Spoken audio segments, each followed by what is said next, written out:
This year, Indonesia recorded the highest rice production and grain reserves in our history. We are now self-sufficient in rice, and we are starting now to export rice to other nations in need, including providing rice for Palestine.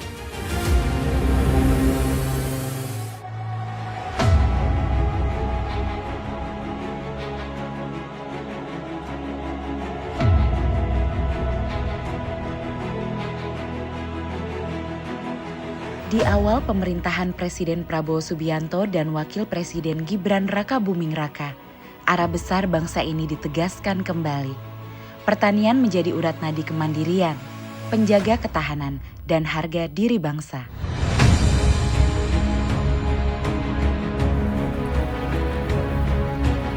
Dari petani, kehidupan bangsa disemai. Dari tanah yang subur dan tangan-tangan yang bekerja, berdiri tegak kedaulatan bangsa. Di pemerintahannya, Presiden Prabowo menjadikan pertanian prioritas, menempatkan swasembada pangan sebagai program esensial, salah satu pilar utama Asta Cita. Karena beliau yakin, kekuatan sebuah bangsa tumbuh dari tanahnya sendiri, dari pangan yang ditanam dengan keyakinan dan kerja keras. Sejak awal pemerintahannya, Presiden Prabowo bergerak cepat, menata fondasi kedaulatan pangan Indonesia. Pemerintah mempercepat pembangunan dan rehabilitasi jaringan irigasi, mengalirkan kehidupan hingga ke sawah-sawah terjauh dari Jawa hingga Papua. Para penyuluh pertanian kembali digerakkan menjadi ujung tombak perubahan di lapangan, mendampingi petani, memastikan setiap jengkal lahan produktif, setiap benih tumbuh menjadi harapan baru. Di sisi lain, kebijakan pengadaan dan pengelolaan beras dalam negeri dijalankan, disertai dengan kenaikan harga gabah menjadi Rp6.500 per kilogram. Tak berhenti di situ, tata kelola pupuk bersubsidi disederhanakan, rantai birokrasi yang panjang dipangkas, penyaluran dipercepat, dan kini pupuk tiba tepat dan cepat di tangan petani yang berhak. Ya, semenjak pemerintahan sekarang ini alhamdulillah pupuk itu ibarat kata berlimpah lah. Yang penting kita itu sudah terdaftar di RDKK yang didata sama kelompok tani, nggak ada istilah kekurangan untuk wilayah sini dan mudah-mudahan sih untuk semuanya, para petani se-Indonesia. Langkah-langkah ini menjadi bukti nyata, pemerintah hadir sepenuhnya.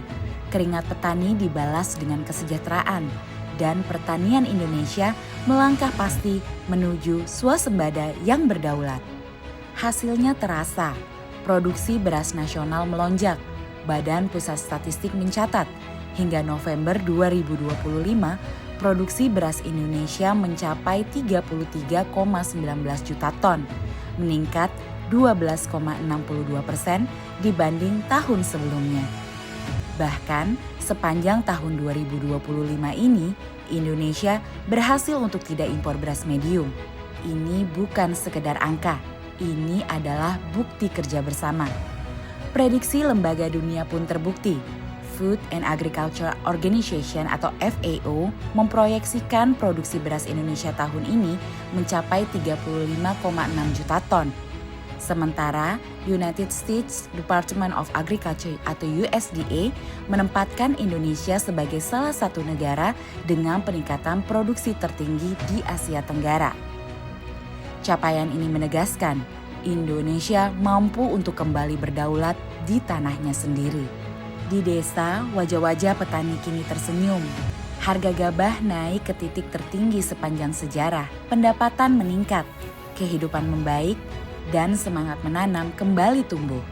Kini, kesejahteraan petani itu benar ada. Pada September 2025, nilai tukar petani mencapai 124,36.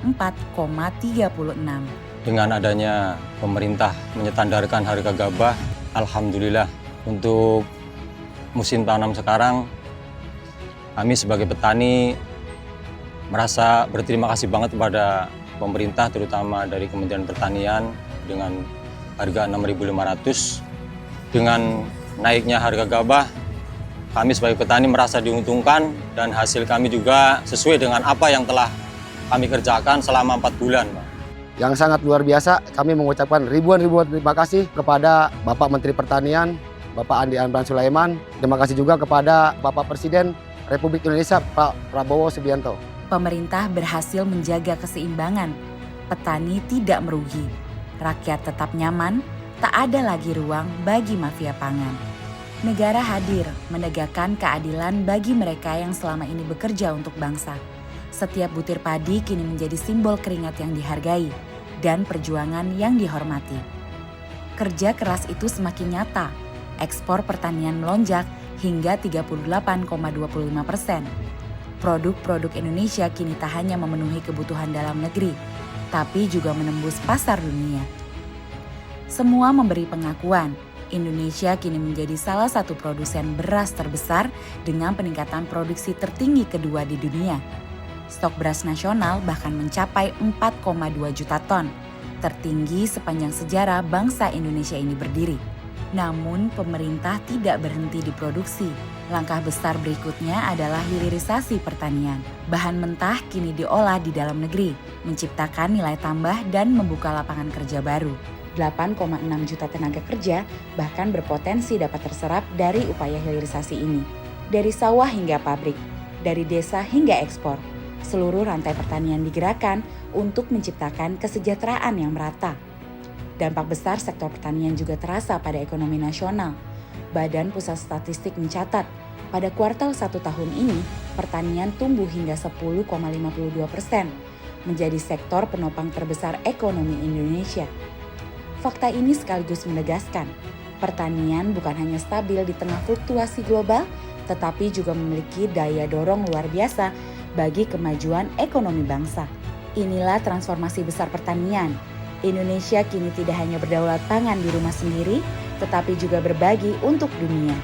Sebanyak 10.000 ton beras dikirim ke Palestina, bukan sekedar bantuan pangan, tetapi pesan kemanusiaan yang mendalam. Indonesia kini mampu memberi, bukan lagi meminta. Dunia menyaksikan Indonesia berdiri tegak di tengah krisis pangan global.